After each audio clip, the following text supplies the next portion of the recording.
Shalom, puji nama Tuhan, pagi hari ini kita boleh beribadah bersama-sama kembali meskipun secara online. Tetapi tidak mengurangi sukacita kita untuk memuji Tuhan bersama-sama dengan keluarga. Kiranya ibadah di hari Minggu ini boleh jadi di dalam nama Allah Bapa, Putra, dan Roh Kudus. Saya memberi waktu bagi setiap jemaat Tuhan untuk bersaat teduh sejenak.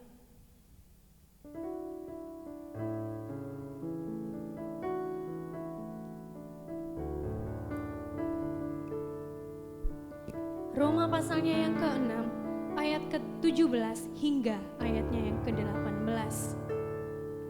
Tetapi syukurlah kepada Allah, dahulu memang kamu hamba dosa, tetapi sekarang kamu dengan segenap hati telah mentaati pengajaran yang telah diteruskan kepadamu.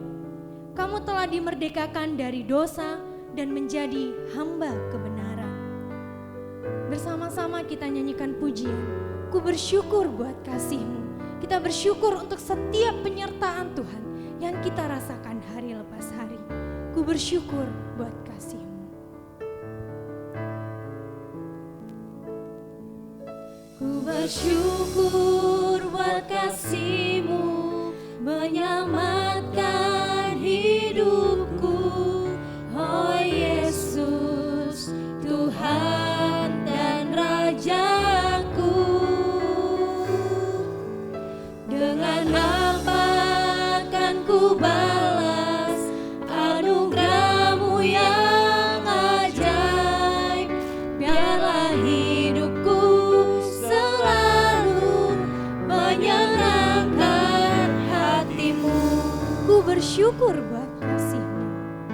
Ku bersyukur buat kasih-Mu menyelamatkan hidupku. Oh Yesus, Tuhan dan Rajaku. Dengan apa akan ku balas anugerah-Mu yang ajaib? Biarlah hidupku selalu menyenangkan hati-Mu. Betapa kagum ku melihat perbuatan tangan-Mu, ajaib dan mulianya kuasa-Mu nyata dalam hidupku. Sungguh ku tak dapat mengerti besarnya karya-Mu. Oh indahnya, oh heran kasih-Mu. Kita ulangi pujian sekali lagi. Saya mengundang Bapak Ibu untuk berdiri bersama-sama. Ku bersyukur buat kasih-Mu menyelamatkan hidupku. Oh Yesus, Tuhan dan Rajaku.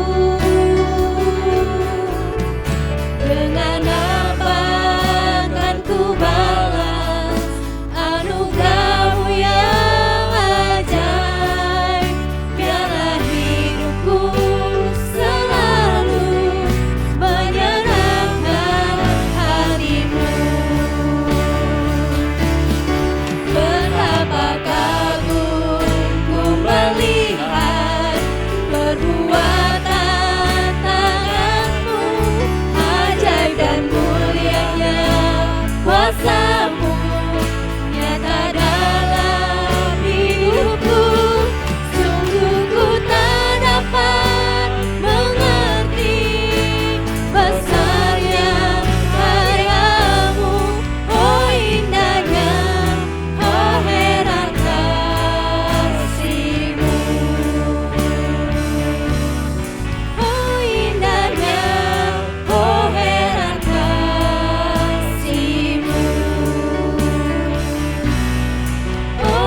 Mari kita bersatu di dalam doa. Bapa, kami sungguh bersyukur untuk kasih setia-Mu Tuhan di dalam kehidupan kami, hari lepas hari. Tuhan, kami bersyukur jikalau di tengah-tengah keadaan yang sulit ini, di tengah-tengah kami menghadapi masa pandemi COVID-19 ini, kami yang tetap berada di rumah, boleh beribadah kepada-Mu Tuhan bersama dengan keluarga kami. Tuhan, di hari ini, di hari kami boleh merayakan hari Parents Day, Tuhan berkatilah setiap kami Tuhan, agar di dalam keluarga kami menemukan suatu sukacita, damai sejahtera daripada-Mu Tuhan. Tuhan berkatilah untuk ibadah kami Tuhan, dari awal hingga akhirnya Tuhan. Kiranya nama Tuhan dipermuliakan melalui ibadah pada hari ini. Tuhan, kami berdoa agar Tuhan yang memimpin ibadah kami dari awal hingga akhirnya Tuhan. Dan biarlah setiap kami boleh dikuatkan, dihiburkan, dan di dalam keluarga kami boleh saling mengasihi, mempunyai kesetiaan, saling menopang satu dengan yang lainnya. Terima kasih Tuhan, berkatilah Tuhan ibadah ini. Kami menyerahkan segala sesuatunya ke dalam tangan-Mu Tuhan. Terpujilah nama-Mu. Dan Tuhan, ampunilah segala dosa kami ya Tuhan, yang mungkin sengaja maupun tidak sengaja kami lakukan. Biar kami boleh layak Tuhan di hadapan-Mu. Tuhan, tolong sucikan hati kami Tuhan, untuk kami boleh datang beribadah kepada-Mu. Terima kasih Tuhan, inilah doa kami. Demi nama Tuhan kami Yesus Kristus kami berdoa. Amin. Kita akan bersama-sama melakukan pengucapan pengakuan iman rasuli. Saya mengajak untuk jemaat Tuhan berdiri bersama-sama dengan orang percaya di segala tempat dan abad. Kita ikrarkan pengakuan iman rasuli kita. Pengakuan iman rasuli dimulai. Aku percaya kepada Allah, Bapa yang Maha Kuasa, Khalik langit dan bumi, dan kepada Yesus Kristus, yang tunggal Tuhan kita, yang dikandung dari Roh Kudus, lahir dari anak darah Maria, yang menderita sengsara di bawah pemerintahan Pontius Pilatus, disalibkan, mati dan dikuburkan, turun ke dalam kerajaan maut, pada hari yang ketiga, bangkit pula dari antara orang mati, naik ke surga, duduk di sebelah kanan Allah, Bapa yang Maha Kuasa, dan dari sana Ia akan datang untuk menghakimi orang yang hidup dan yang mati. Aku percaya kepada Roh Kudus, gereja yang kudus dan am, persekutuan orang kudus, pengampunan dosa, kebangkitan tubuh, dan hidup yang kekal. Amin.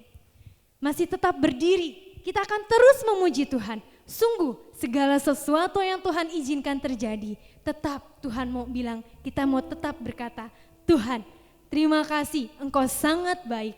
Dan sungguh alangkah baiknya juga bila saudara-saudara seiman punya hubungan yang baik. Apalagi saat ini kita boleh beribadah bersama-sama dengan keluarga. Kita bersuka cita bersama-sama. Sungguh alangkah baiknya.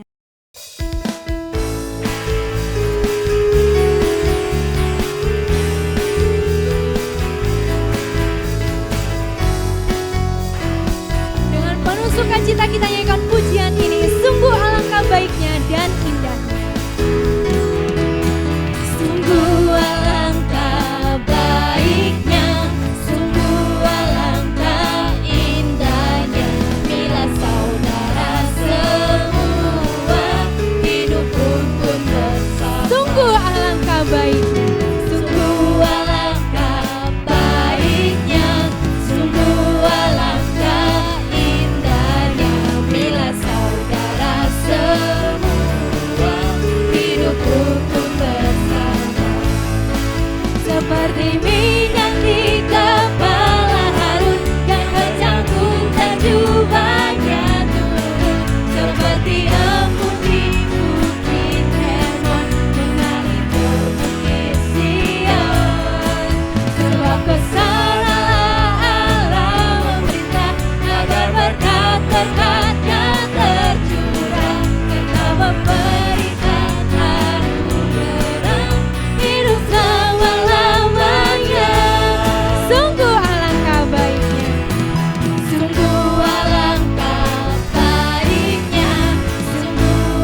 menyiapkan hati kita untuk mendengarkan firman Tuhan, kita nyanyikan pujian Rumah Doamu.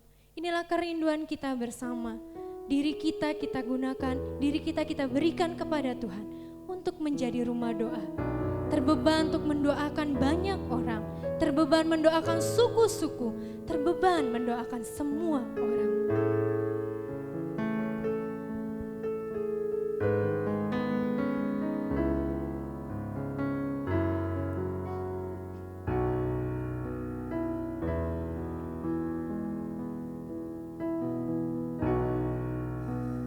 Jadikan aku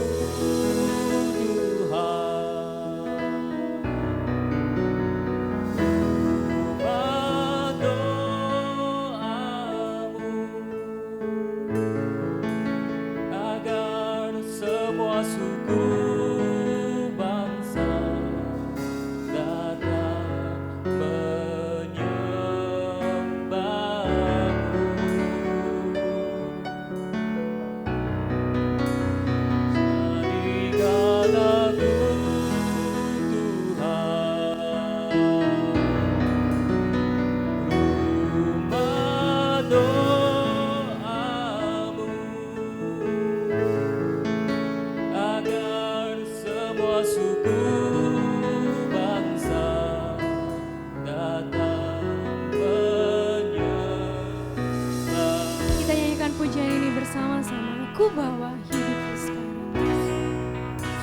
Ku bawa hidupku sekarang ke tempat kudus-Mu Tuhan. Di mezbamu ku serahkan seluruh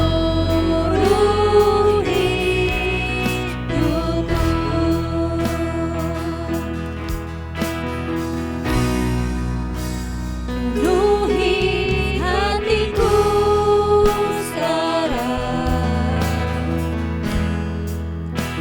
dengan urapan yang baru,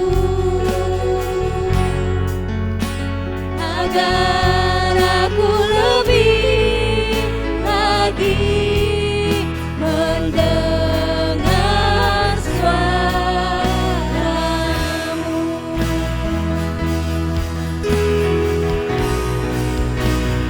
Jadikan aku Tuhan rumah doamu,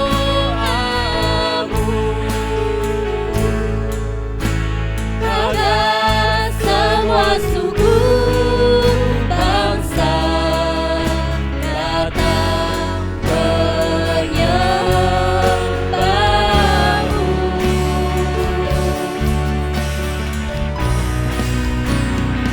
Jadikan aku Tuhan rumah doamu,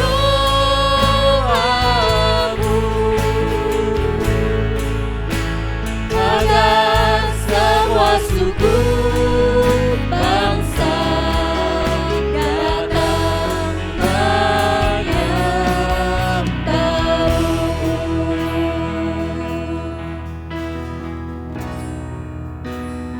Jadikan aku Tuhan, inilah komitmen kami di hadapan Engkau. Jadikan kami rumah doa-Mu, bersama dengan keluarga kami, bersama dengan orang tua kami, bersama dengan anak-anak kami. Kami mau duduk diam berdoa, menyerahkan pergumulan kami di hadapan Engkau Tuhan. Kami mau serahkan bangsa kami ke dalam Engkau. Kami mau menyerahkan apapun yang terjadi saat ini ke dalam tangan-Mu Tuhan.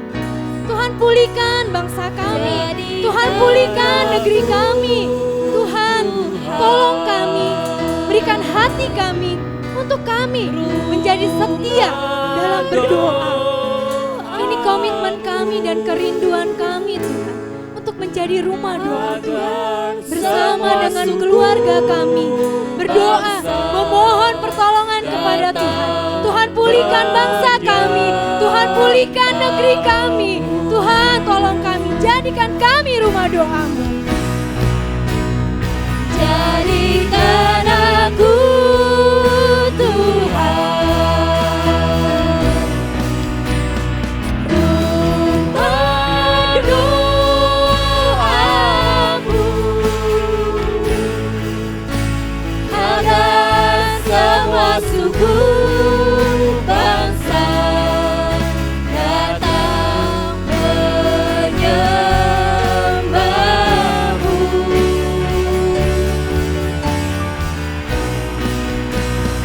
Jadikan aku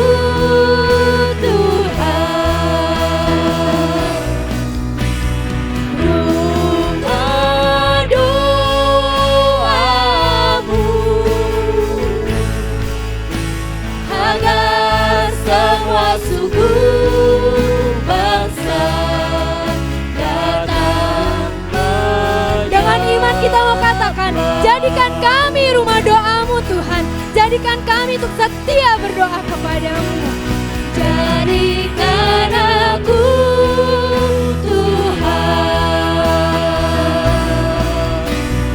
rumah doa-Mu, agar semua suku bangsa datang menyembah-Mu. Jadikan aku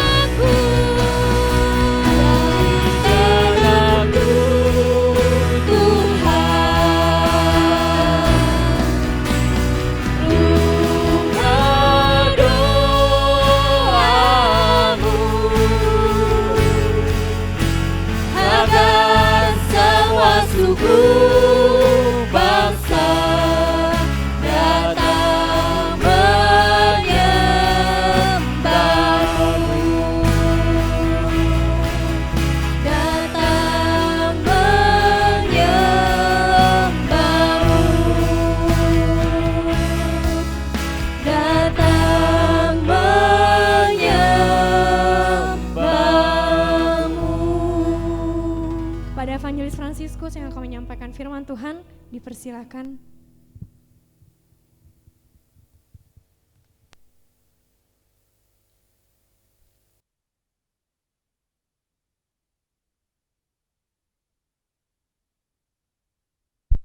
Ya, Shalom Bapak Ibu yang dikasihi oleh Tuhan.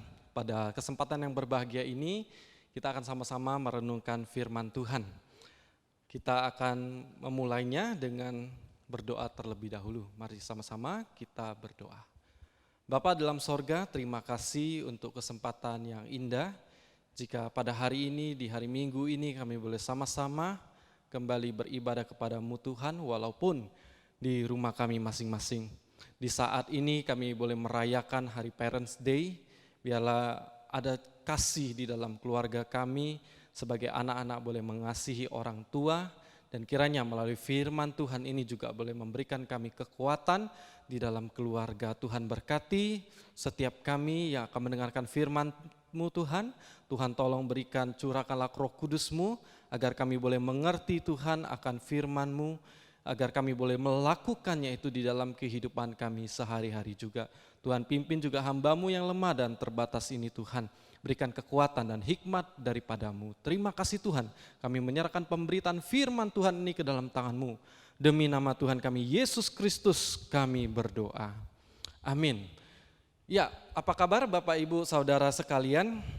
Pada hari ini kita akan merenungkan satu bagian firman Tuhan yang diberi tema solusi di balik tragedi rumah tangga, yang diambil dari Rut pasal 1 ayat 16 sampai 17. Saya ingin mengajak kita untuk membacanya bersama-sama di dalam Rut pasal 1 ayat 16 sampai 17 dan kemudian dilanjutkan pasal 2 ayat 20. Mari kita membuka Rut pasal 1 ayat 16 sampai 17. Saya akan membacakannya. Tetapi kata Rut, janganlah desak aku meninggalkan engkau dan pulang dengan tidak mengikuti engkau. Sebab kemana engkau pergi, ke situ jugalah aku pergi. Dan di mana engkau bermalam, di situ jugalah aku bermalam. Bangsamulah bangsaku, dan Allahmulah Allahku. Di mana engkau mati, aku pun mati di sana. Dan di sanalah aku dikuburkan. Beginilah kiranya Tuhan menghukum aku, bahkan lebih lagi daripada itu, jikalau sesuatu apapun memisahkan aku dari engkau selain daripada maut. Kemudian kita lanjutkan lagi di Rut pasal yang kedua ayat yang ke-20. Sesudah itu berkatalah Naomi kepada menantunya, diberkatilah kiranya orang itu oleh Tuhan yang rela mengaruniakan kasih setianya kepada orang-orang yang hidup dan yang mati. Lagi kata Naomi kepadanya, orang itu kaum kerabat kita. Dialah salah seorang yang wajib menebus kita.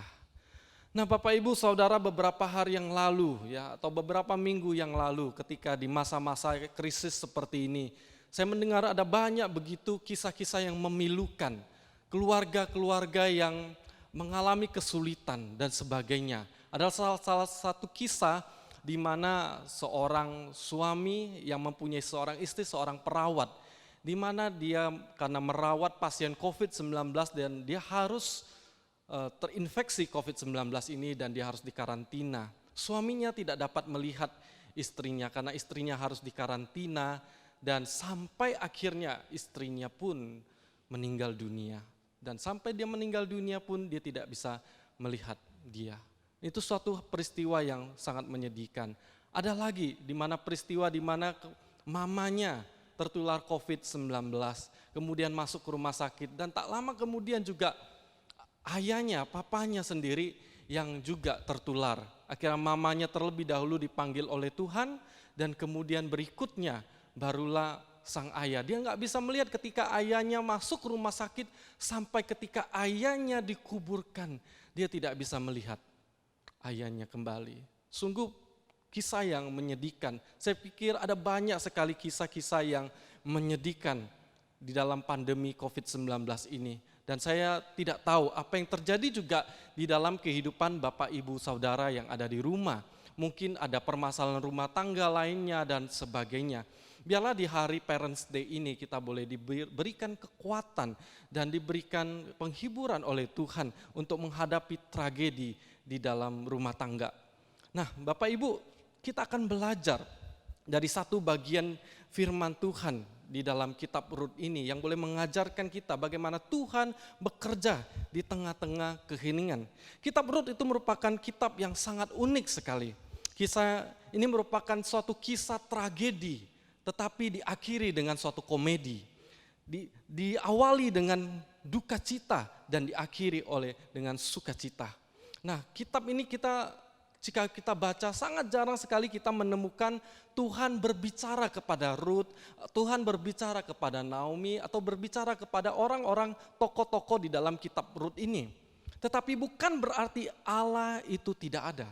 Bukan berarti Allah itu diam dan seolah-olah Allah tidak bekerja. Tetapi justru di dalam keheningan, di dalam situasi Tuhan tidak berbicara, tetapi disitulah Tuhan sedang berbicara. Inilah yang ingin penulis sampaikan kepada setiap kita para pembacanya untuk kita boleh melihat bagaimana karya Allah di tengah-tengah keheningan, di mana Allah tidak berbicara tetapi Allah bekerja di dalam kehidupan kita sehari-hari. Nah Bapak Ibu, jika kita membaca kitab Rut dari pasal yang pertama sampai pasal yang keempat, setting waktu di dalam kisah Rut ini adalah pada zaman hakim-hakim, di mana Naomi beserta dengan keluarganya itu berpindah dari Israel ke Moab. Karena terjadi suatu kelaparan di tanah Israel. Suatu hal yang ironis, kenapa? Karena di zaman hakim-hakim, di zaman di mana Allah memerintah bersama dengan hakim-hakimnya, tetapi ironisnya terjadi kelaparan. Dan bukan hanya itu saja, karena kita kalau melihat mereka itu berasal dari Bethlehem, dari Efrata. Kata Efrata sendiri artinya berbuah-buah. Dan kata Yerusalem, Bethlehem itu artinya rumah roti. Bet itu rumah, lehem itu gandum atau roti. Jadi Efrata itu berbuah-buah dan Bethlehem rumah roti, tetapi kenyataannya tidak ada roti. Terjadi kelaparan di tanah Israel. Ini suatu hal yang ironis sekali. Sehingga mereka memutuskan untuk berpindah dari Israel pergi ke tanah Moab. Bukan berarti ketika ada bangsa yang disertai oleh Tuhan atau umat yang disertai Tuhan atau setiap kita yang selalu disertai oleh Tuhan, bukan berarti hidup ini tanpa masalah. Karena di zaman kita melihat pada zaman hakim-hakim terjadi permasalahan. Di kota Bethlehem yang harusnya menjadi gudang ataupun rumah roti, di situ terjadi kelaparan. Bahkan setiap kita yang sudah mengaku percaya kepada Tuhan Yesus bukan berarti hidup kita ini tanpa masalah. Ada satu pepatah mengatakan langit tidak selalu biru. Seperti kita juga di dalam kehidupan kita, di dalam kita mengikuti Tuhan bukan berarti hidup kita itu tanpa masalah. Bukan berarti hidup kita mulus-mulus saja. Ada saja masalah yang harus menimpa kita. Ada saja tragedi yang harus kita alami. Nah, bukan berarti Allah itu jahat. Bukan berarti Allah itu meninggalkan kita. Tetapi terkadang Tuhan mau memakai kesulitan-kesulitan hidup untuk membuat iman kita boleh semakin bertumbuh dewasa. Tetapi permasalahannya bagaimana dengan respon kita? Apakah kita menganggap Tuhan jahat? Ataukah kita mau belajar memahami maksud dan kehendak Tuhan? Nah, Naomi dan keluarganya akhirnya memutuskan untuk mengungsi pergi ke negeri bernama Moab. Nah, mereka menjadi orang asing di sana. Tentu saya yakin mereka membawa segala harta benda mereka untuk mereka pindah ke Moab bukan untuk bekerja, tetapi di sana untuk mencari makanan, untuk membeli makanan. Karena di Israel sudah tidak ada lagi makanan.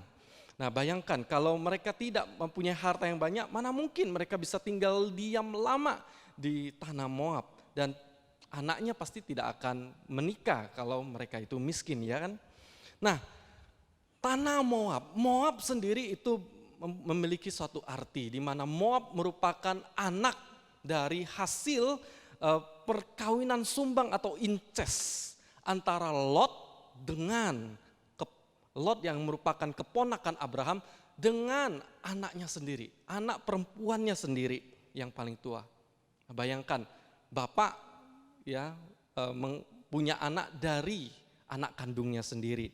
Nah, akhirnya lahirlah seorang anak bernama Moab. Nah, hal ini terjadi ketika Lot yang merupakan keponakan Abraham ini diungsikan oleh malaikat ketika daerah Sodom, negeri Sodom itu sudah semakin jahat. Sehingga Lot bersama dengan istrinya dan kedua anak perempuannya meninggalkan Sodom. Tetapi ketika mereka meninggalkan Sodom, istrinya Lot itu sedih dan melihat berpaling ke belakang. Dan akhirnya Tuhan menghukum istrinya Lot dan menjadi tiang garam. Sisalah Lot bersama dengan kedua anak perempuannya. Mereka mengungsi pergi ke suatu pegunungan. Di situ mungkin jarang ditemui orang laki-laki yang masih single. Sehingga anak perempuannya itu berdiskusi. Yang paling tua itu ngomong sama adiknya. Ya, adik, kita punya papa sudah tua. Kita juga tidak menemui bahwa di sini ada laki-laki yang mau menghampiri kita. Tidak ada. Bagaimana ini? Nanti kalau papa kita sudah mati, siapa yang akan menikahi kita? Kalau papa kita mati, siapakah yang akan meneruskan garis keturunan kita? Tidak ada. Kalau begitu, mari kita membuat papa kita menjadi mabuk. Lalu akhirnya anak perempuannya itu membuat Lot itu mabuk dengan anggur. Dan akhirnya tidurlah anak perempuannya itu dengan Lot.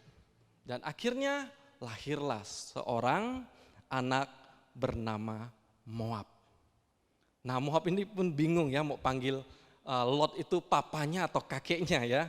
Kungkungnya atau papanya ya, atau dipanggil kongpi gitu ya, akong dan papi gitu ya. Jadi Moab itu bingung ya mau panggil apa, dan Lot pun juga bingung, ini anak saya atau cucu saya juga ya. Nah, karena ini merupakan hasil perkawinan incest dan Moab menjadi jahat dan keturunan-keturunannya jahat di mata Tuhan. Mereka menjadi satu bangsa yang sombong, mereka menjadi orang-orang yang menyembah berhala dan banyak melakukan kejahatan. Nah, Naomi berserta dengan Elimelek, keluarganya itu pindah ke tanah Moab. Pindah ke tanah Moab di tempat yang sebenarnya tidak dikenan oleh Allah. Tetapi mereka melihat suatu krisis di Israel, akhirnya mereka berpindah. Nah, Bapak Ibu Saudara, terkadang krisis bisa membuat kita mencari jalan pintas, bukan? Kita bisa mencari jalan pintas yang mungkin ya tidak apalah, tidak berkenan di hadapan Allah. Yang penting aku terhindar oleh malapetaka. Yang penting aku terhindar dari kesengsaraan, penderitaan. Nggak apa-apalah saya menyimpang sedikit, tidak apa. Yang penting saya bisa selamat terhindar. Tetapi bukan keadaan itu semakin lebih baik Bapak Ibu, namun semakin buruk. Ya, pernahkah Bapak Ibu Saudara coba ketika ada suatu masalah tertentu kemudian melarikan diri dari masalah itu, mencari jalan pintas ya, kemudian yang terjadi bukan semakin baik tapi semakin buruk ya. Mungkin ada kita mengalami sakit tertentu ya, dan kemudian kita coba sudah berobat, sudah cari dokter tapi nggak tahu. Akhirnya kita pikir, wah ini kenapa ini. Akhirnya ya sudah, kita cari dukun saja, kita cari orang pintar, kita cari loya saja. Supaya kita nanti waktu kita cepat sembuh, yang penting cepat sembuh. Udahlah, Tuhan itu nanti saja, yang penting saya sembuh. Nah, pernahkah Bapak Ibu Saudara melakukan hal seperti ini? Dan keadaannya bukan semakin lebih baik, tapi ternyata menjadi semakin lebih buruk, Saudara. Ya, ada ya kesaksian pemuda kita seperti itu ya. Nah, saya nggak mau cerita ya. Tetapi di dalam keadaan krisis ya, mari kita coba untuk kita boleh melihat bagaimana rencana Tuhan di dalam kehidupan kita. Apa yang sedang Tuhan inginkan untuk menghadapi krisis semacam ini. Tetapi nasi sudah menjadi bubur ya. Naomi dan Elimelek beserta 2 anaknya pindah ke Moab. Nah, apa yang terjadi? Ternyata benar. Tak lama kemudian setelah Naomi dan Elimelek suaminya itu di sana, Elimelek akhirnya meninggal dunia. Kita tidak tahu, Alkitab tidak mencatat dia sakit apa ya. Entah mungkin dia sakit jantung kah, seperti kemarin kita mendengar sang legendaris maestro penyanyi Didi Kempot gitu ya, meninggal dunia. Saya pun kaget ya mendengar bahwa Didi Kempot itu, padahal saya baru dengar kemarin lagu barunya untuk mendukung pembatasan sosial berskala besar itu dengan satu judul Ojo Mudik ya. Nah, itu lagunya cukup bagus gitu ya. Saya senang untuk mendengarnya. Ternyata besok pagi-paginya saya terkejut mendengar bahwa kabar Didi Kempot itu sudah meninggal dunia. Seluruh orang di Indonesia itu berduka cita. Nah, Elimelek itu juga sama, saya tidak tahu apa yang sedang dialami oleh Elimelek, tetapi dia mati. Kita tidak tahu apa sakitnya ya. Ini ibarat ya lari dari kejaran anjing masuk ke lubang buaya. Ya. Lari daripada krisis, tetapi yang terjadi adalah ketika di Moab suami Naomi meninggal. Nah, seharusnya sinyal ini menjadi tanda bahwa Naomi harus kembali ke Moab. Suami sebagai tulang punggung keluarga itu sudah tidak bisa menghidupi keluarga. Harusnya mereka pulang. Tetapi yang terjadi adalah Alkitab mencatat bahwa mereka malah tinggal 10 tahun lagi di Moab. Ya, di pasal 4, di ayat 4 ya kita bisa lihat di mana mereka tinggal 10 tahun lagi. Yang lebih parah lagi adalah kedua anak laki-lakinya mengambil 2 orang perempuan dari tanah Moab. Yang satu namanya Orpa, yang pertama Orpa, yang kedua adalah Rut. Nah, keadaan bukan semakin lebih baik setelah 10 tahun berjalan mereka tinggal di tanah Moab. Akhirnya 2 anak laki-laki Naomi meninggal. Ini bukan lagi ibarat jatuh ketimpa tangga, tapi ini udah jatuh ketimpa tangga ya, ketimpa atap lagi ya. Jadi ini sesuatu penderitaan, suatu kesedihan, duka cita yang begitu mendalam bagi Naomi. Nah, sebenarnya kalau kita melihat, memperhatikan nama-nama yang ada di Alkitab, hampir semua nama memiliki arti. Bukan hanya nama orang, nama sungai, nama gunung, nama tempat dan lain-lain sebagainya itu memiliki arti. Nah, arti dari Elimelek itu sebenarnya bagus sekali ya. Eli artinya Allahku, ya, Melek itu adalah raja. Jadi artinya Allahku adalah raja. Ini merupakan nama yang sangat bagus. Ya, kalau kita punya anak ya boleh dinamai Elimelek ya. Allahku adalah raja. Ini nama yang bagus. Nah, kemudian Naomi. Naomi itu artinya kesukaanku ya. Orang yang menyenangkan. Nah, jadi kalau punya anak boleh kasih namanya Naomi. Saya anak sekolah minggu saya ketemu enggak ada yang namanya Naomi ya, betul ya? Enggak ada ya. Nah, boleh nanti kalau kalian punya anak dikasih nama Naomi atau nanti boleh dikasih nama Elimelek ya. Kemudian Ruth itu juga bagus artinya ya. Ruth itu artinya persahabatan, setia. Ya, saya juga nggak ketemu di GKKB Jeruju ada yang namanya Ruth. Ada nggak? Tidak ada ya. Oke. Nah, jadi boleh ya nanti kalau punya ke depan anak dikasih nama Ruth ya, setia ya, persahabatan. Nah, tetapi yang nggak enak Bapak Ibu Saudara itu nama anaknya, Mahlon dan Kilion. Ya, namanya sih kalau kita nggak tahu kayaknya keren, Mahlon sama Kilion. Tapi artinya Bapak Ibu tahu, Mahlon itu artinya orang sakit-sakitan. Kemudian Kilion itu artinya lemah atau ada yang mengartikan dibuang jauh-jauh atau artinya finish, selesai. Dan ada artinya tak berguna. Ini kalau kasih nama Bapak Ibu masa kasih nama sakit-sakitan. Jadi nanti di sekolah dipanggil Robert, ya, Rini, ya, kemudian sakit-sakitan. Nah, kan enggak enak Bapak Ibu ya. Nah, ini jadi jangan kasih nama seperti itu ya. Saya nggak tahu apa yang terjadi dengan Naomi ketika mengandung mereka, nggak tahu nih ngidamnya apa. Jadi dikasih namanya seperti itu ya. Saya berharap kita juga nggak seperti itu ketika anaknya mungkin sakit-sakitan gitu ya. Terus kita kasih nama apa ya? Kasih namanya Lemawan ya. Nggak enak ya Bapak Ibu. Nah, kalau orang Indonesia Bapak Ibu yang memberikan nama itu merupakan suatu harapan dan doa ya. Nah, contoh kalau orang tua ya ingin anaknya jadi orang yang kaya, biasa dikasih nama apa? Ya, ada orang kasih nama itu macam-macam ya. Nah, misalnya dikasih nama hartawan, wah penuh dengan uang ya. Nah, jadi luar biasa. Pengen anaknya jadi orang yang dermawan, kasih aja nama Dermawan ya di belakangnya. Nah, kalau orang Jawa itu banyak artinya ya. Entah Cahyadi kah atau misalnya anaknya lahir dalam keadaan kurus ya, kayaknya lemah. Ya, enggak dikasih nama cungkring, tidak Bapak Ibu ya, tapi dikasih nama apa? Bisa aja dikasih nama Teguh. Wah, Teguh Prakoso ya, itu orang Jawa ya.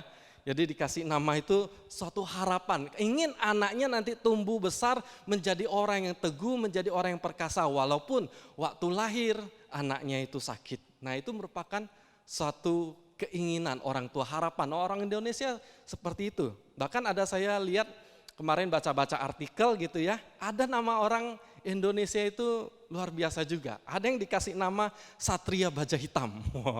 Jadi luar biasanya pengen anaknya jadi satria ya, Satria Baja Hitam. Ini film zaman dulu saya kecil ya. Nah, boleh kasih nama yang bagus-bagus ya, Karlin kah atau Immanuel. Kalau Karlin itu artinya kuat ya, Immanuel Allah beserta kita. Ya, orang Indonesia kalau kasih nama itu bagus-bagus Bapak Ibu ya.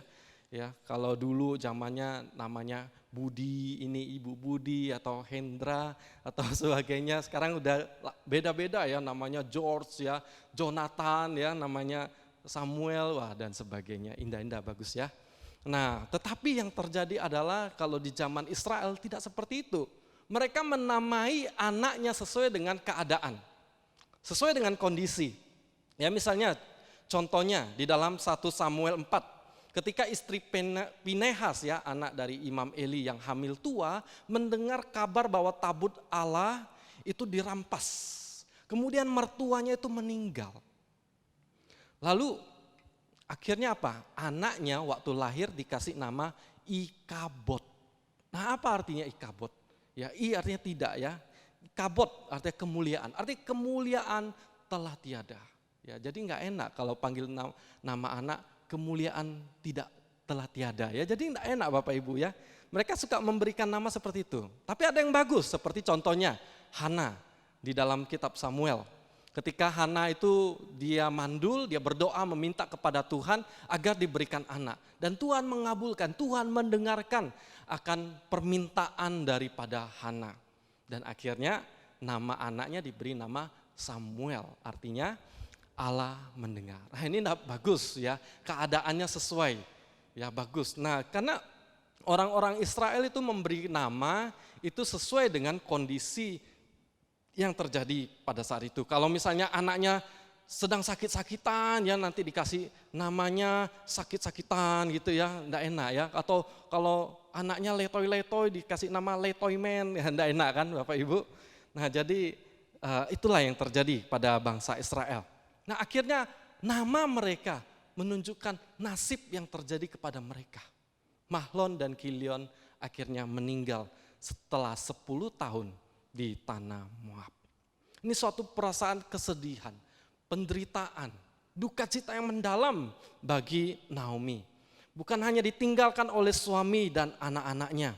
Dia menjadi seorang janda. Siapa yang bisa menafkahi dia? Seorang perempuan pada zaman itu tidak bisa dianggap sebagai orang nomor 2. Tidak bisa menafkahi dirinya sendiri. Bahkan menjadi suatu aib, bisa saja dilecehkan dan sebagainya. Dan bukan hanya ditinggalkan oleh suami dan anak-anaknya, tetapi juga Allah.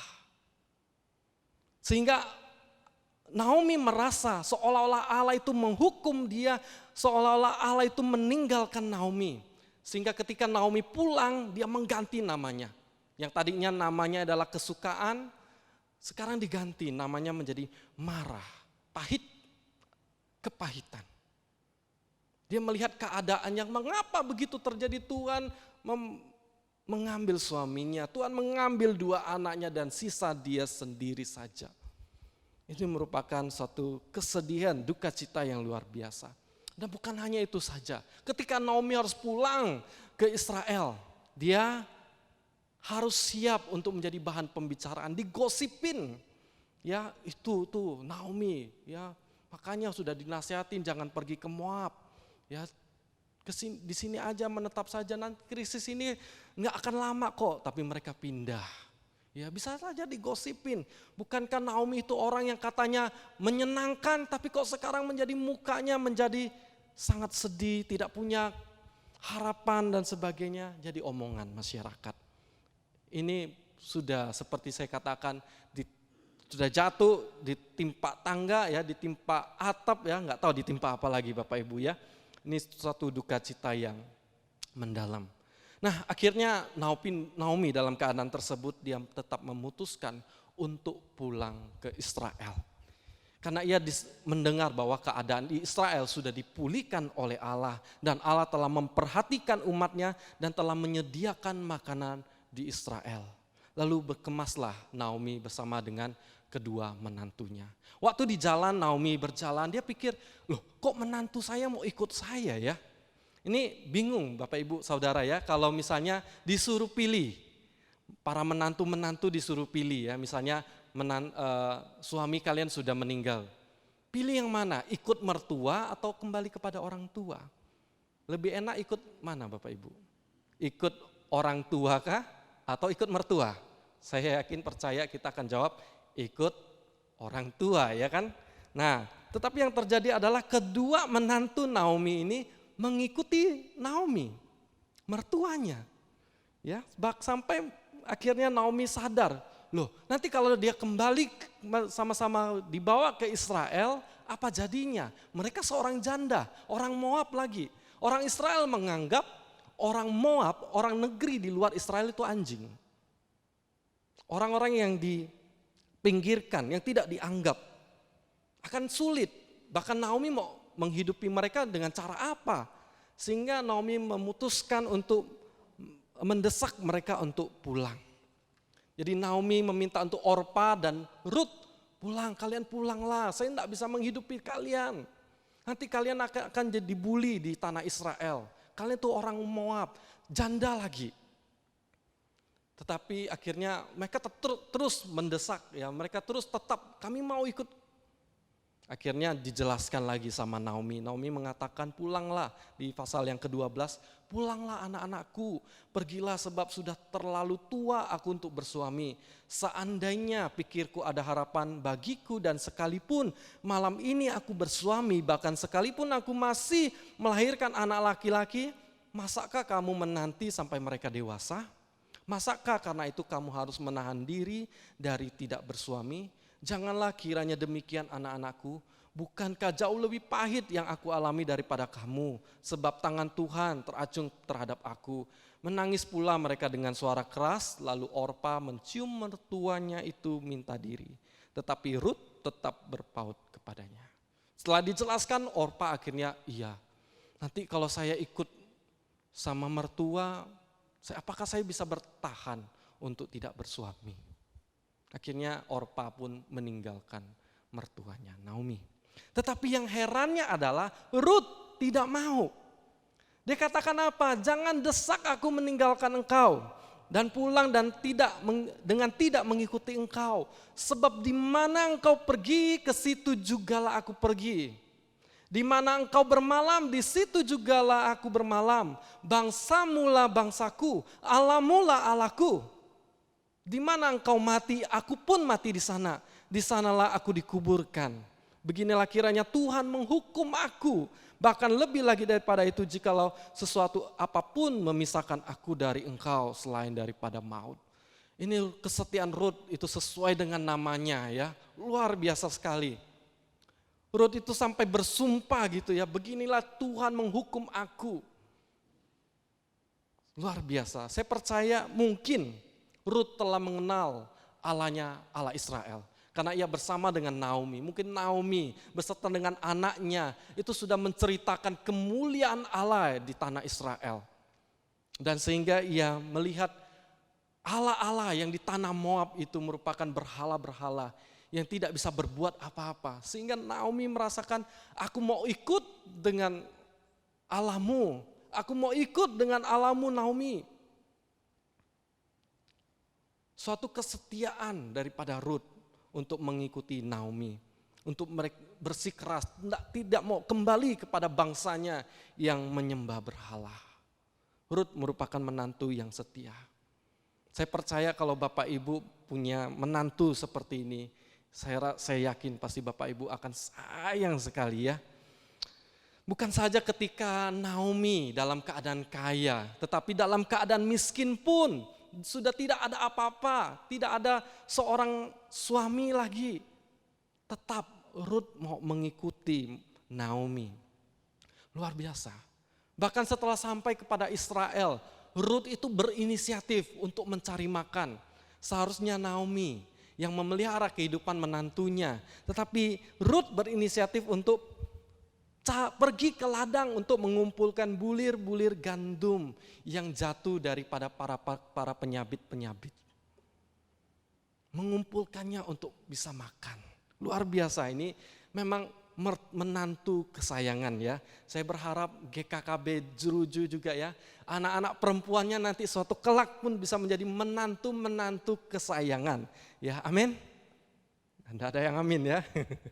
Amin ya. Nah, jadi ketika Rut ya, waktu memungut jelai ya, jelai-jelai di ladang itu ya, dia ngikutin dari belakang itu ada para pekerja-pekerja, dia mengikuti dari belakang, ada bulir-bulir gandum yang jatuh, dia ambil, dia kumpulkan satu persatu. Kemudian sang pemilik dari ladang tersebut bernama Boas, kemudian melihat, bertanya siapa perempuan itu, dari manakah dia?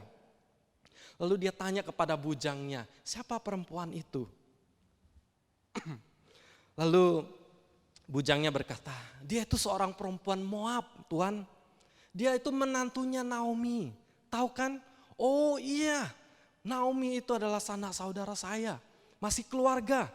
Oh itu menantunya dari Moab ya. Dia bekerja, dia untuk menghidupi mama mertuanya. Wah, Boas melihat, Rut itu luar biasa. Walaupun dari bukan orang Israel tapi setia dengan mertuanya ya. Akhirnya Boas pun memanggil Rut. Rut, ya kamu tidak usah pergi ke ladang yang lain untuk memungut jelai-jelai ya. Kamu pungut saja di sini, kamu bebas. Silakan kamu pungut. Ya kamu nggak usah pergi ke tempat yang jauh ya. Kamu para pekerja-pekerja nanti waktu dia jatuhkan bulir-bulir itu silakan kamu ambil bebas ya.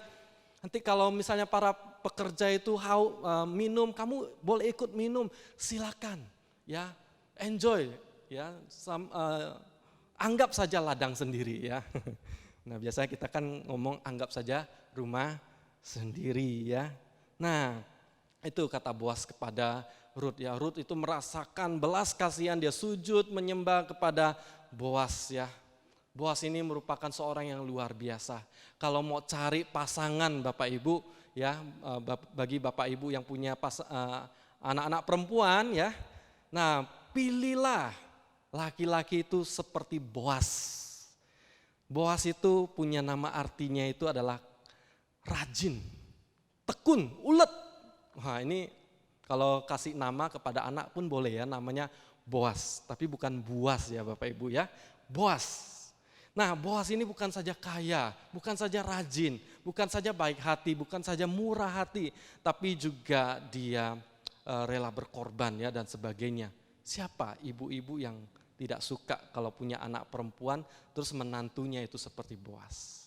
Saya percaya kita pasti akan menginginkannya ya dan berdoalah untuk itu. Nah Bapak Ibu, Rut bekerja dari pagi sampai sore. Ia memungut seeva jelai. Ya, seeva jelai itu banyak Bapak Ibu ya. Itu sama dengan 36 liter. Nah Bapak Ibu kalau beli air galon ya, dulu di sini ada yang juga jualan air galon, nah, masih ada ya majelis kita juga jualan air galon ya. Itu satu air galon itu 19 liter. Nah kalau salah boleh nanti WhatsApp ke saya ya, kasih tahu. Nah 19 liter, jadi ini 36 liter itu hampir 2 galon Bapak Ibu ya. Itu banyak sekali, kumpulkan dari pagi sampai sore untuk makan Naomi bersama dengan Rut. Ya itu luar biasa, itulah belas kasihan daripada Boas kepada Rut untuk dia boleh bebas untuk mengumpulkan bulir-bulir gandum. Akhirnya waktu pulang dia ceritakan sama Naomi, senang sekali Rut. Dia berkata, ya Mama, saya ketemu dengan tuan pemilik ladang tersebut, dia orangnya baik sekali. Ini lihat, saya bisa bawa sampai 1 eva, ya 36 liter jelai gandum. Wah baik sekali orang itu. Lalu mamanya bertanya, Naomi bertanya, siapa namanya? Itu namanya Boas. Oh Boas, itu masih kerabat saudara dari suamiku Elimelek. Wah dia itu nanti akan wajib menebus kita. Wah Naomi sangat senang sekali ya. Dia bilang kepada Rut, Rut besok-besok kamu pergi ke ladang itu lagi. Ya pungut jelai di situ. Ya deketin Boas. Nah, akhirnya pun Naomi ikut dia dengan apa perkataan Naomi. Lalu Rut ya mungut jelai ya setiap hari ya. Kemudian Boas saya mungkin Boas itu memperhatikan Rut. Ya kemudian Naomi berkata kepada Rut, Rut kamu ganti bajumu, ganti baju kejandaanmu itu ya ganti dengan pakaian yang bagus. Ya pergi temuilah Boas. Beritahukanlah kepada Boas agar ia menikahi kamu. Waduh ya, jadi ini luar biasa ya, ngebet ya. Jadi, nah ketika waktu Boas sedang makan malam ya, makan minum, kemudian setelah makan minum ya, Rut diam-diam datang ke tempatnya Boas ya, tanpa sepengetahuan Boas ya. Setelah Boas beristirahat, ya mau tidur dia terkejut melihat ada Rut di dekat dia terkejut ya. Mungkin di situ waktu itu malam gelap-gelap ya, nggak tahu ini siapa ini ya, hantu kah ya. Nah ternyata sekali dinyalakan lilin mungkin, wah itu Rut. Rut kenapa kamu malam-malam di sini? Wah Rut lalu ngomong ya kepada tuannya, Tuhan ya dia berkata di dalam pasal yang ketiga ayat 9, aku Rut hambamu, kembangkanlah kiranya sayapmu melindungi hambamu ini, sebab engkaulah seorang kaum yang wajib menebus kami. Dengan kata lain Bapak Ibu, Rut mau berkata kepada Boas, jadikanlah aku istrimu, karena engkau harus menebus keluargamu. Nah jelas di dalam hukum Taurat memang diatur seperti demikian Bapak Ibu ya. Kalau seorang pernikahan saudaranya, misalnya saudaranya yang laki-laki meninggal dan tidak mempunyai seorang anak dan sisa istrinya, dia harus sebagai saudaranya dia harus menikahi istrinya. Contohnya misalnya Andi mempunyai istri bernama Rini, kemudian Andi meninggal. Andi meninggal dan tidak mempunyai keturunan dan mereka mengalami kemiskinan. Maka saudaranya atau adiknya harus menebus istrinya, yaitu dengan menikahi istrinya. Nanti ketika ada keturunan, ketika mempunyai anak, maka anaknya itu akan dianggap sebagai anaknya Andi. Karena ini merupakan suatu peraturan supaya menjaga keturunan itu terus berlangsung, nama keluarga terus ada. Karena ketika tidak ada lagi keturunan bagi bangsa Israel, itu merupakan suatu aib.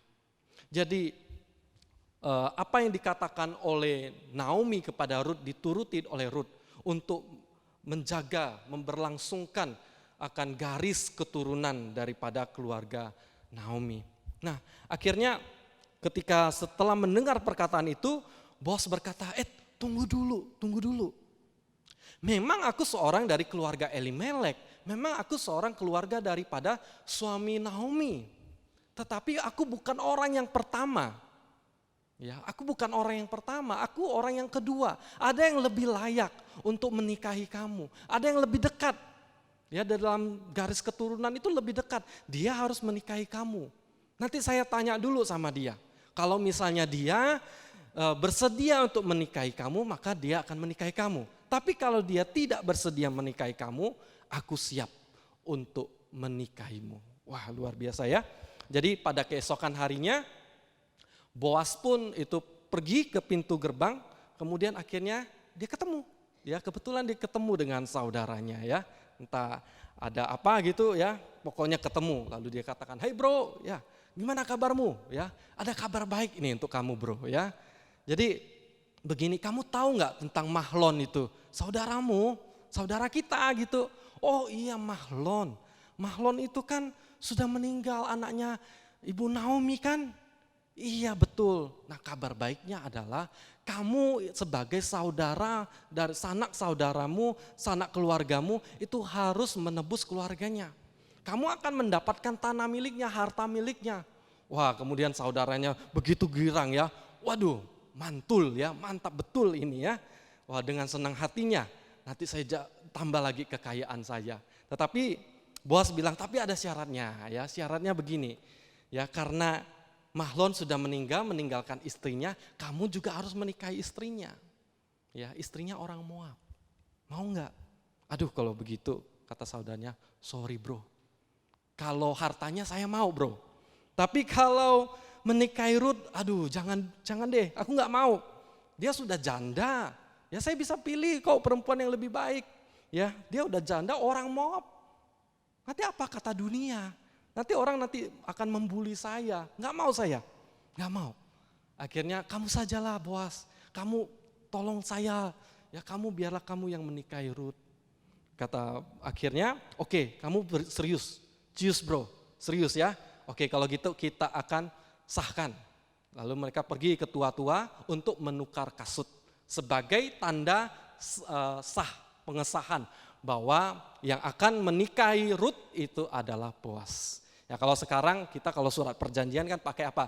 Surat, pakai tanda tangan, pakai materai. Kalau zaman dulu itu pakai tukar kasut gitu ya. Karena zaman dulu kasutnya sama, mereknya sama gitu ya, bentuknya sama. Cuma mungkin ukurannya agak beda. Tapi kalau sekarang kan sepatunya beda-beda ya, ada mereknya sneakers. Masa ganti dengan sepatu yang merek abal-abal kan enggak mau ya. Jadi kalau zaman sekarang enggak berlaku. Nah zaman sekarang pakai materai, pakai notaris dan sebagainya. Nah itu disahkan. Akhirnya Boas pun mengambil Rut sebagai istrinya. Bapak Ibu, Boas itu orang kaya. Boas itu dia bisa memilih perempuan-perempuan lainnya, Bapak Ibu. Kalau Bapak Ibu punya anak, ya seorang anak laki-laki gitu kan, masa membiarkan anaknya untuk menikahi seorang janda? Tentu tidak. Pasti Bapak Ibu bilang, dunia tidak selebar daun kelor. Ya, masih banyak perempuan yang lainnya yang bisa kamu nikahi. Jangan pilih janda. Tetapi bos tetap kekeh dengan sumpahnya. Dia bisa saja mencari wanita yang lebih cantik. Dia bisa mencari wanita yang masih perawan. Tetapi dia memegang sumpahnya di hadapan Tuhan. Dia mengikuti apa yang diperintahkan oleh Tuhan di dalam hukum Musa. Dia tidak mencari kesenangan dirinya sendiri. Ia mencari apa yang menjadi kehendak Tuhan, apa yang menjadi perintah Tuhan. Ini Boas luar biasa. Jikalau Bapak Ibu punya menantu laki-laki seperti ini, berbahagialah Bapak Ibu ya. Nah, jadi Boas pun akhirnya mengambil Rut sebagai istrinya. Alhasil adalah Boas dan Rut menikah dan memiliki seorang anak yang bernama Obed. Bernama Obed yang artinya pelayan atau penyembah Allah. Nama yang luar biasa. Tahukah Bapak Ibu bahwa nama Obed itu, Obed merupakan kakek daripada Raja Daud. Merupakan anak Isai. Jadi dia Obed memiliki anak Isai, kemudian Isai mempunyai anak Daud. Daud seorang raja terbesar di sepanjang sejarah Israel. Bahkan di dalam keturunannya lahirlah seorang Mesias. Bapak Ibu Saudara, ini suatu hal yang luar biasa yang tidak terbayangkan oleh Naomi. Naomi yang awalnya merasa Allah meninggalkan dia, Allah menghukum dia, tetapi pada akhirnya dia melihat Tuhan bekerja. Tuhan menyatakan kebaikannya kepada dirinya. Tuhan menuntun, memimpin kehidupannya melalui Rut dan Boas sehingga dia boleh mempunyai keturunan para raja-raja di Israel. Rut dan Boas pun menjadi seorang buyut, ya, raja besar di dalam sejarah bangsa Israel. Naomi menjadi nenek moyang juga dalam keluarga Mesias. Bapak Ibu, di dalam kitab Rut ini ada sesuatu kitab yang sangat unik sekali. Kalau kita boleh baca dari pasal 1 sampai pasal 4, ini tidak panjang Bapak Ibu. Tetapi kita boleh menemukan walaupun Allah tidak berbicara kepada Rut, tidak berbicara kepada Naomi, tidak berbicara kepada anak-anaknya ataupun yang lain-lainnya. Tetapi Allah bekerja di dalam kehidupan mereka, di dalam keheningan. Bapak Ibu, krisis apa yang sedang kita alami saat ini? Mungkin kita sudah berdoa kepada Tuhan. Mungkin di dalam keluarga terjadi suatu tragedi, permasalahan keluarga yang begitu dahsyat. Suami meninggal, anak-anak harus pergi meninggalkan kita. Terus kita bertanya kepada Tuhan, kita berdoa kepada Tuhan. Tetapi serasanya Tuhan tidak menjawab. Tuhan sepertinya diam. Tetapi saya percaya Tuhan tidak diam Bapak Ibu. Di tengah-tengah krisis pandemi COVID-19 ini, saya tidak tahu apa yang sedang terjadi di dalam keluarga.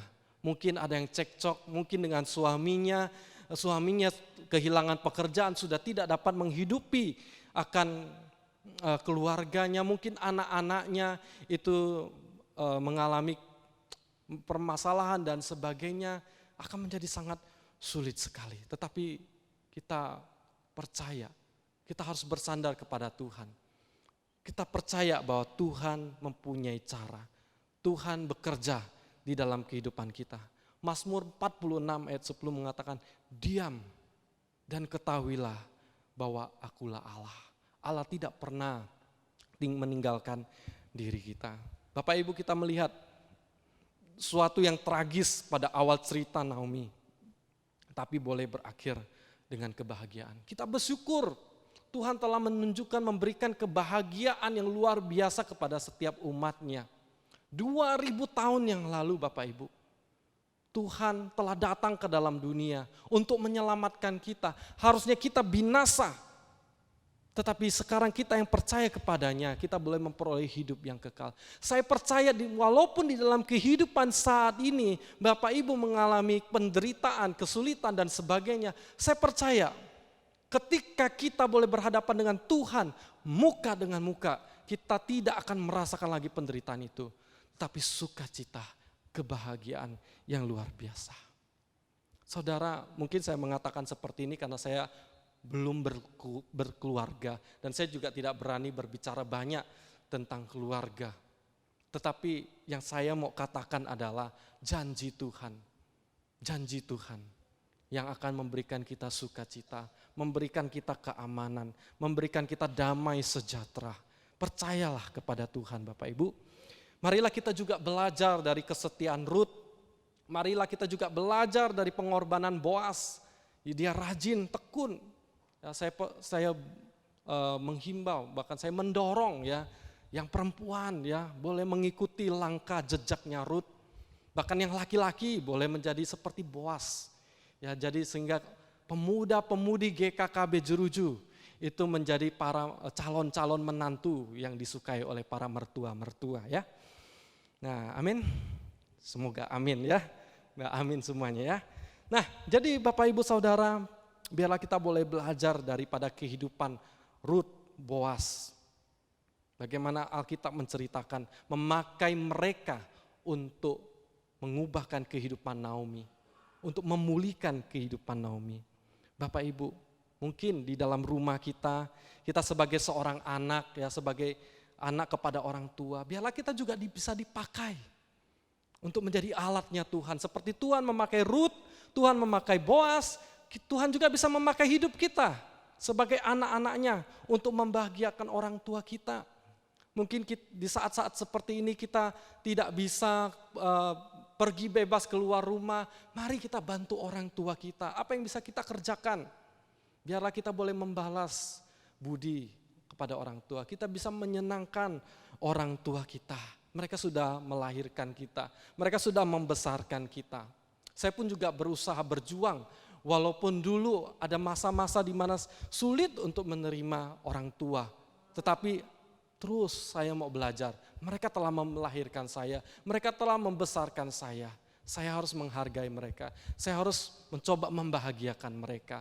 Karena Tuhan bisa memakai setiap kita untuk membahagiakan orang tua kita. Sama seperti Rut dan Boas untuk memulihkan kehidupan Naomi. Bapak Ibu, biarlah segala krisis yang kita hadapi sekarang ini memberikan kita suatu pelajaran penting. Untuk kita terus bersandar kepada Allah.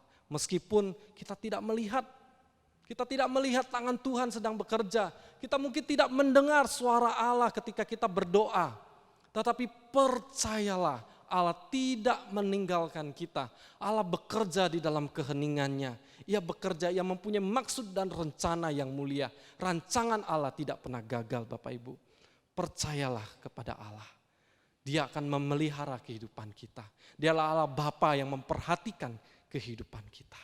Biarlah firman Tuhan ini boleh memberikan kekuatan di hari Parents Day ini. Biarlah kita sebagai anak-anaknya pun boleh dipakai untuk membahagiakan orang tua kita, memulihkan kehidupan keluarga kita, dan kita juga boleh bersandar kepada Tuhan atas segala krisis yang terjadi pada masa ini.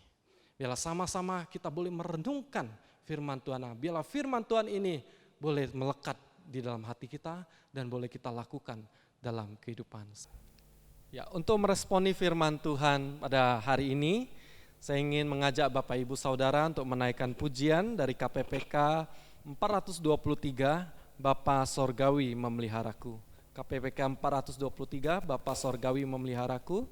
Saya undang untuk Singgar untuk membantu saya menaikkan pujian ini.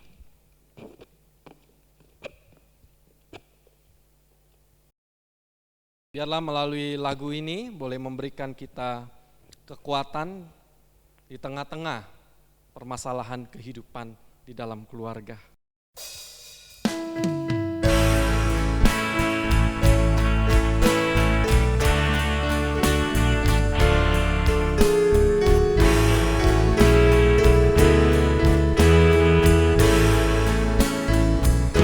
Kepadanya yang aku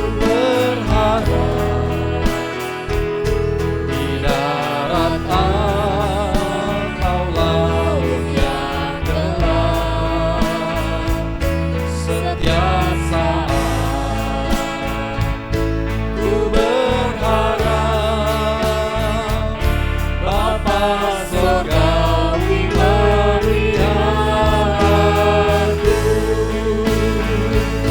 Aku berharap pada Tuhanku,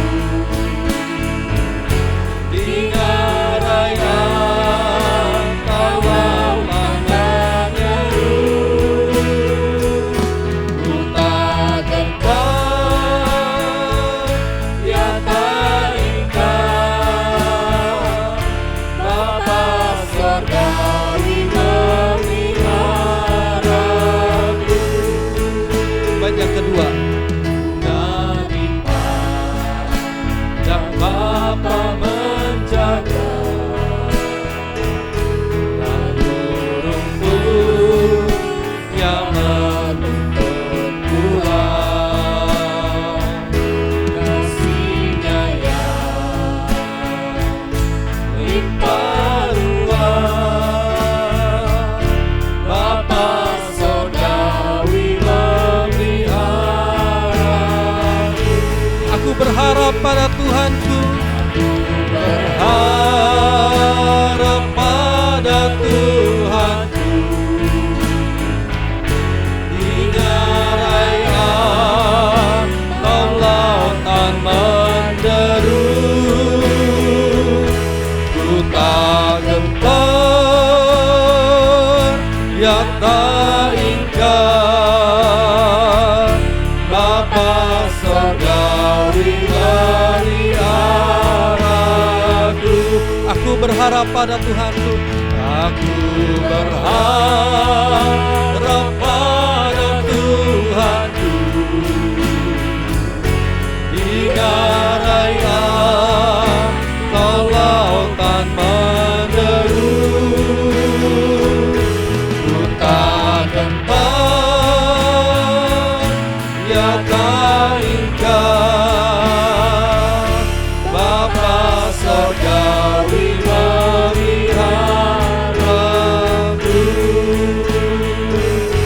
Bapa surgawi memeliharaku.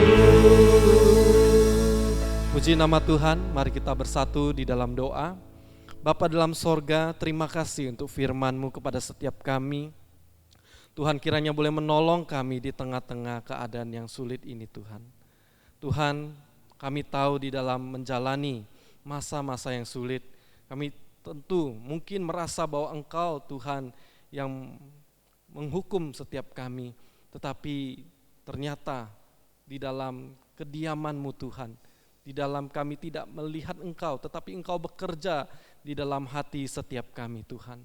Tuhan, kami percaya bahwa Engkau merancangkan sesuatu yang indah Tuhan di dalam kehidupan kami. Dengan badai permasalahan yang sedang kami alami, Engkau akan menjawabnya indah pada waktunya Tuhan. Kami percaya Engkau adalah Bapa yang selalu memelihara kehidupan kami, di dalam keluarga kami, di dalam aktivitas kami dan sebagainya Tuhan. Tuhan, tolonglah setiap kami, mungkin dalam keadaan sekarang ini kami sedang mengalami kesulitan di dalam keluarga, di dalam pekerjaan, di dalam segala sesuatu apapun Tuhan. Tuhan, berkatilah setiap kami, berikan kami jawaban kepada setiap kami, berikan kami kekuatan. Terima kasih Tuhan, inilah doa kami Tuhan. Demi nama Tuhan kami Yesus Kristus, kami berdoa dan mengucap syukur. Amin. Saya kembalikan lagi.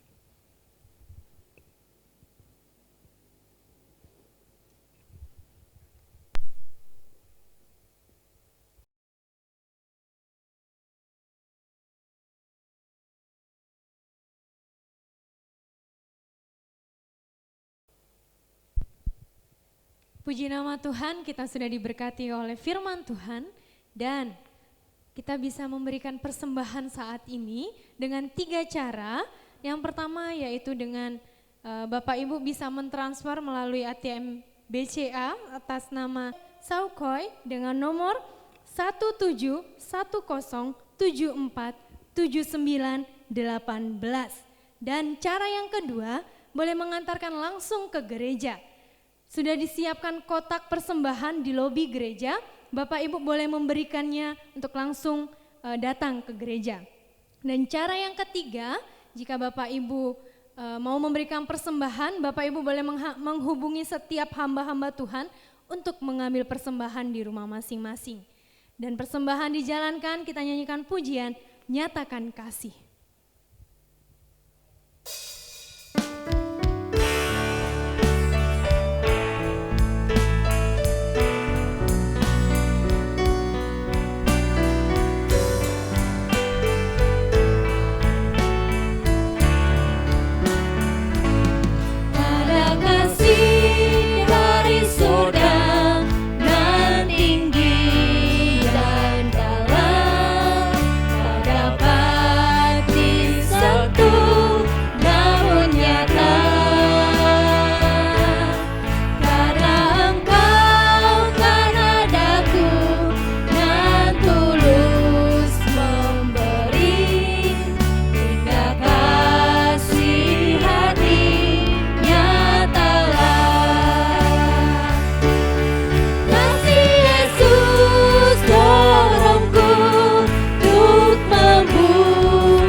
Berdoa bersama-sama untuk persembahan ini. Kita berdoa, kami bersyukur Tuhan untuk segala sesuatu yang terjadi di dalam kehidupan kami. Kami juga bersyukur untuk setiap berkat Tuhan yang Tuhan berikan bagi kami. Kami sudah mengumpulkan sedikit dari apa yang Tuhan sudah berikan bagi kami. Kiranya persembahan ini menjadi dupa yang harum di hadapan Tuhan, dapat memperluas pekerjaan Tuhan di dalam gereja kami. Terima kasih Tuhan Yesus, terima kasih. Inilah doa kami, inilah persembahan kami. Di dalam nama Tuhan Yesus, kami berdoa dan mengucap syukur. Amin. Kita akan mendengarkan warta jemaat. Pada yang bertugas, dipersilakan.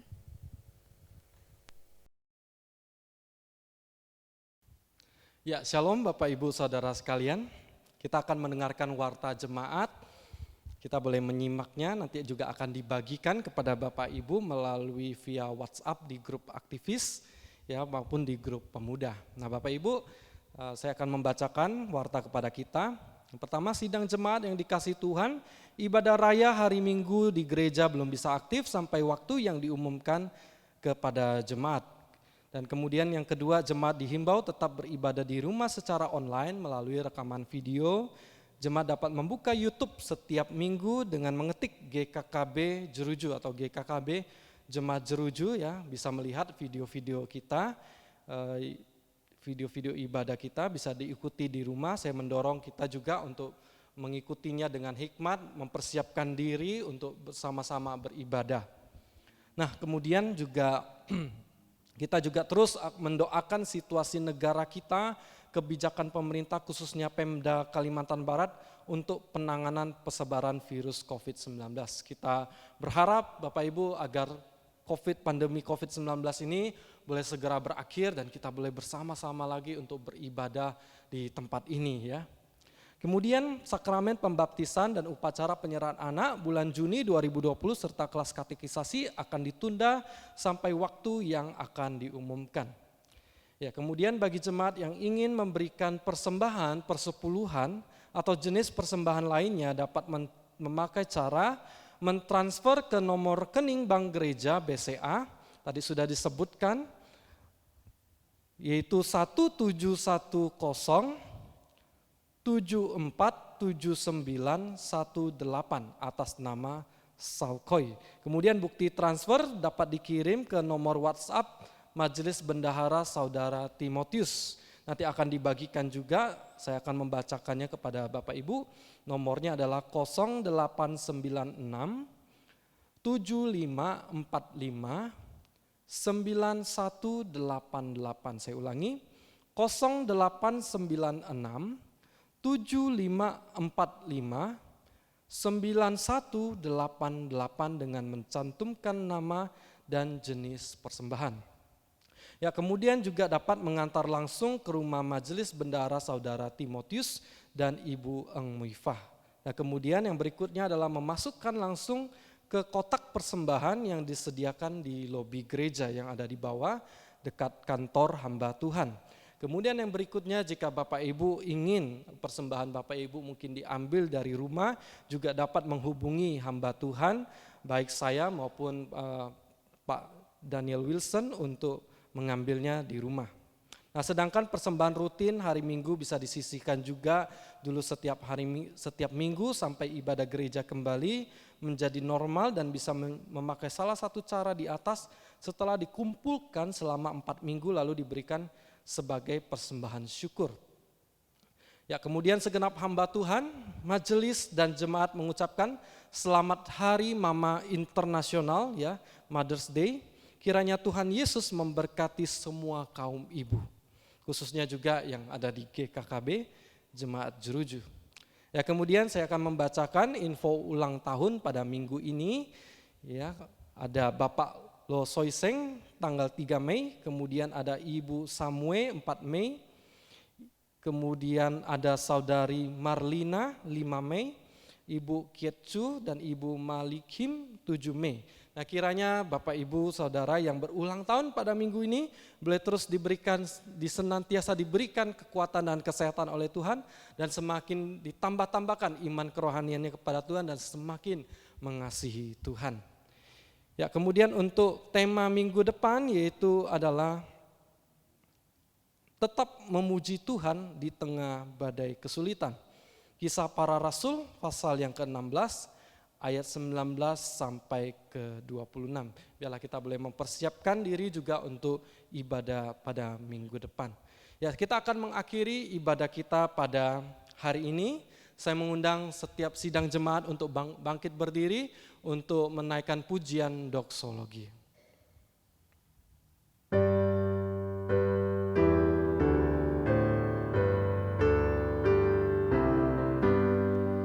Puji Allah Bapa Putra, puji Allah Roh Kudus, ketiganya yang esa, pohon selamat sumber berkat. Marilah sidang jemaat yang dikasihi oleh Tuhan, marilah kita menerima berkat daripada Tuhan. Kiranya senantiasa kita boleh terus bersandar kepada Tuhan yang menjadi sumber pertolongan setiap kita. Walaupun kita tidak melihat Tuhan bekerja, mungkin kita tidak melihat tangan Tuhan sedang bekerja, kita tidak mendengar jawaban doa daripada Tuhan. Tetapi biarlah kita percaya bahwa Tuhan bekerja, Tuhan punya rencana. di dalam kehidupan kita dan akan menjadikan semuanya indah pada waktunya. Kiranya kasih karunia dari Allah Bapa, cinta kasih dari Yesus Kristus yang telah nyata di kayu salib untuk menyelamatkan setiap kita, penyertaan dan penghiburan dari Allah Roh Kudus menyertai kita sampai Yesus Kristus datang untuk kedua kalinya. Amin. Amin.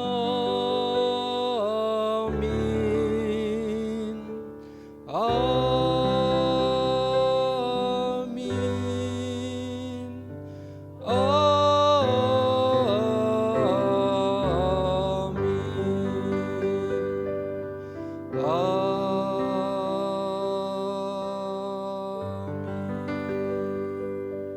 Sidang jemaat dipersilakan duduk kembali dan mengambil saat teduh, dan ibadah selesai. Tuhan Yesus memberkati kita semuanya. Amin.